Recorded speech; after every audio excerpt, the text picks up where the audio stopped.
장관님 아니고 차관님께 질의하는 이유는 백원국 차관님께서 경험 증인이기 때문입니다. 용역사가 처음 변경 노선 그린 2022년 4월 당시에 차관님 대통령 인수위에서 일하고 계셨고요. 네. 1년 후쯤 양평고속도로 처가 특혜 의혹이 터진 직후에 국토부 차관으로 부임해서 원희룡 장관과 함께 대응을 하셨습니다. 맞습니까? 네, 맞습니다. 네. 차관님 이틀 전 국토부 자체 감사 결과 공개됐는데요. 핵심 지적사항 두 가지입니다. 일도 안 끝났는데 십수억 되는 용역비를 성급하게 용역사에 지급했고 또 국민들께 공개하는 자료에서 임의로 문서 일부를 삭제했다는 것입니다. 맞죠? 네. 네. 차관님, 그 국토부가 외부 용역사랑 일을 진행하면서 이번처럼 과업 수행 여부를 제대로 따지지도 않고 십수억 원의 용역비를 지불한 사례가 있습니까? 그런 좀 드문 사례라고 봅니다. 매우 이례적인 일이죠. 제가 지금 국토위에 3년째 있는데 지금까지 국토부 직원들께 느낀 점은 매사에 철두철미하고 법규에 근거해서 일하려고 노력하신다는 점입니다. 그런데 십수억 원의 돈을 이렇게 허술하게 처리한 사실을 그냥 단순히 실수나 과실로 받아들일 수 있을까? 저는 잘 모르겠습니다. 근데 이 성급하게 지급된 용역비를 받은 용역사의 상무가 2년 전 국정감사에 증인으로 나온 바 있습니다. 슬라이드 보여주시죠. 당시 그 용역사 상무는 국토부 홈페이지에 공개할 자료 중 4페이지를 용역사에서 삭제했다고 인정을 하면서 왜 안 나오죠? 슬라이드가. 그 삭제는 국토부의 누군가가 지시해서 한 것이다. 이렇게 답변했습니다. 기억나십니까? 예, 얼핏 기억납니다. 네. 당시 누가 지시했는지 이름을 답하지 않아서 지시한 사람에게 이유를 물어보지는 못했습니다. 그런데 그 당시 경동 엔지니어링 상무에게 문서 삭제 지시한 국토부 직원이 이번에 징계 처분 권고를 받았죠. 아마 관계가 있을 것 같습니다. 직접 확인은 못 차관님 감사 결과 못 보셨습니까? 거기에 익명 처리되어 있는 이름이 있는데요. 저도 이름은 지금 오늘 배포된 자료 정도로 봤습니다. 차관님, 국토부 직원이 뭐가 무서워서 장관이 전부 공개하라고 지시한 문서를 함부로 삭제하고 뭐 때문에 과업이 끝나지도 않았는데 18억 원이 넘는 돈을 덜컥 용역사에 줬을까요? 왜입니까? 저는 좀 실수가 있었다고 보여집니다. 단순히 실수라고요? 지금 아까 감사 결과에서도 얘기했듯이 그 4페이지를 뺀 이유는 하남 쪽에 민원이 있었다라는 부분하고 오타가 있었다. 그런 이유로 실무적으로 판단해서 뺀 걸로 알고 있습니다. 제가 답을 알려드리겠습니다. 제가 생각하는 답이요. 저는 삭제된 문서 안에 답이 있다고 생각합니다. 다음 슬라이드 보여주시면 이 페이지가 국토부가 용역사 시켜서 삭제한 부분입니다. 용역사가 용역 착수 보고에도 하기 전에 2022년 4월에 국토부에 제출했던 과업 수행 계획서의 한 페이지입니다. 여기 보시면 노선 선정과 관련해서 종점부 위치 변경 검토라고 하는 문구가 써져 있습니다. 근데 종점 위치 변경을 검토해야 되는 사유가 옆에 적혀 있는데 기존 종점이 연결될 교각의 위치가 높고 터널이 인접해 있어서 변경을 검토해야 된다는 내용입니다. 제가 이 기존 종점 양서면 부근에 가본 적이 있는데요. 이 기재 사유는 나름 합리적입니다.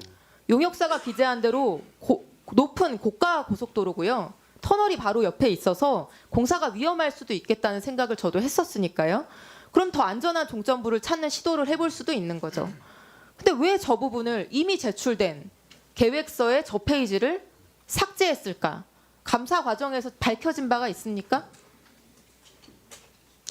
사실 저 내용으로 보면 사실 4페이지가 어떻게 보면 그렇게 의도적으로 할 필요가 없다는 걸 반증한다고 저는 그렇죠. 생각합니다. 예. 의도적으로 할 필요가 없습니다. 그냥 안전한 위치를 기존 종점 위치 말고 다른 곳으로 찾아보자는 취지였다면 삭제할 이유가 없습니다. 그런데 바로 저 과업수행계획서가 작성되고 있었던 시점에 용역사는 내부에서 이미 그 주변이 아니라 완전히 엉뚱한 곳, 김건희 일가 땅이 모여있는 강상면으로 향하는 변경 노선을 이미 내부적으로 그리고 있었기 때문에 그 사실과 퍼즐처럼 맞춰질 것이 두려워서 종점 변경이 언급돼 있는 이 페이지를 삭제한 거다라고 볼 수밖에 이거 말고는 다른 이유를 상정할 수가 없습니다. 우리 속담에 도둑이 제발 저린다는 속담이 있죠. 예, 1번.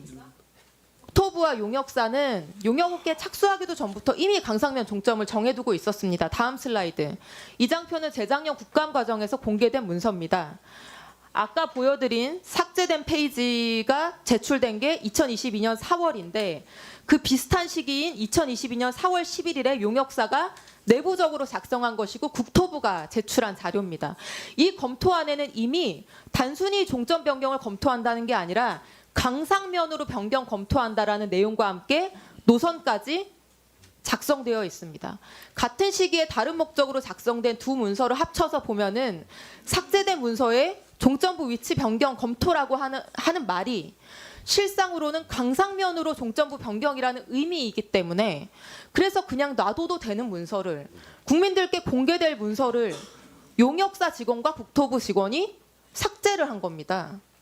그렇게 삭제 지시를 하고 끝나지도 않은 용역에 대한 비용을 선불로 지급을 했습니다. 매우 이례적이게. 아니 국토부 도로정책과 직원들이 이렇게 간이 큽니까, 차관님? 예, 윗선의 지시도 없이 이게 그냥 실무 직원들이 스스로 판단해서 할 수 있는 정도의 일입니까, 이런 일이? 저는 엊그제 징계처분 권고를 받은 공무원들이 굉장히 억울할 수도 있겠다고 생각을 했습니다. 이게 실무자 수준에서 감당하고 결정할 수 있는 일이 아무리 봐도 아니기 때문입니다. 슬라이드 봐주시죠, 차관님. 용역사 직원은 국토부의 지시를 받아서 문서 작성했다고 했습니다.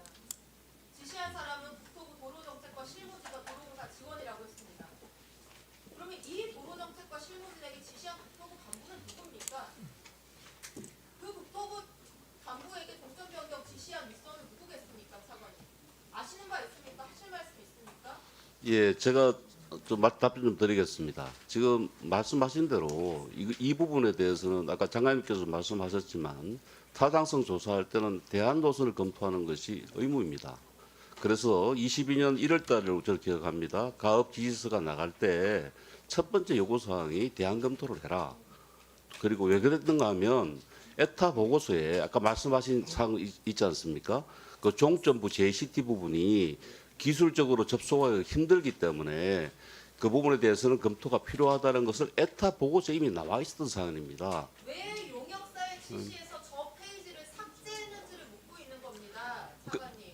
만일에 멀쩡하게 작성된 예. 그렇게 정당하게 작성된 계획서를 그것도 일부만 사후적으로 몰래 국민들과 국회에 설명하지도 않고 그렇게 삭제했느냐는 것입니다. 제가 그게 잘못됐다고 해서 지금 징계 처분 요구까지 받지 않았습니까? 그 부분에 대해서는 지금 잘못을 했기 때문에 감사 처분 결과가 나온 것이고요.